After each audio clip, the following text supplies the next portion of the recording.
good to have you back. Let's bring you this now. During elections, many schools are used as voting stations and teachers as election officials. But this year, the local government elections will be held on a Monday, and it coincides with Matric language exams. So how will this then play out? Joining me now is Mr. Elijah Mhlanga, spokesperson for the Basic Education Department. Mr. Mhlanga, always a pleasure to talk to you. Good morning.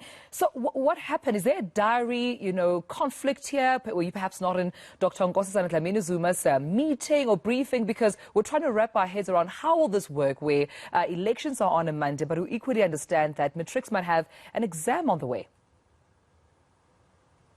Good morning, Tumelo. Yes, there is a direct conflict. We were due to start the final grade 12 Matric examinations on the 1st of November with English as a subject to be written. And it's written by almost everybody in the system. So it is the biggest paper in the system. And right now we've had to go back to the drawing board because it can't happen anymore following that announcement by Minister Nkosazana.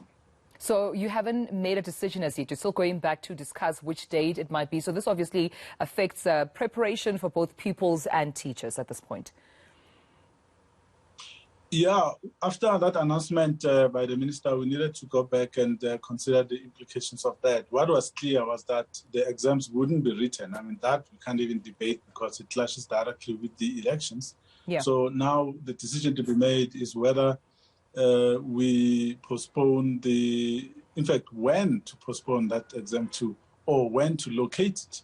And there are two scenarios that we are looking at. One is to bring it to that date of the original date of the elections, which is the 27th of October, and use that week because we had no exam scheduled in that week. So we could have the first exam on the 27th and the second one the following day, or we place the exam right at the end, which means the first week of December. But both scenarios have advantages and disadvantages. So that's why we feel that it's a matter that needs to be discussed with the stakeholders. So we have a series of meetings planned for tomorrow afternoon to just get input from some of the people that we work with in the sector. Right. I think if there are any matriculants right now who are meant to be in class but are streaming this conversation on eNCA.com and hearing you say that they might be having the exam pushed to December, Elijah, you will not be the most favorite spokesperson in the era of, the Department of Basic Education. But unfortunately, that's the reality we're dealing with. So let's then talk about then, schools, because oftentimes they are used as voting stations. What prep work would need to be put in to ensure that, obviously, as we are still in a pandemic, that schools are better equipped to ensure that South Africans can cast their vote at those voting stations? Yeah, in fact, just to finish up on the point you made before, it goes both ways. If we were to bring the exam forward, some will say you're taking away the 2 days that we're going to have for preparation. If you're taking it to December, they say, no, you're disrupting our holidays. So that's why I'm saying both scenarios have pros and cons. But schools, yes, they do get used as polling stations. And when that arrangement is finalized with the IEC, they then take over the control of those schools.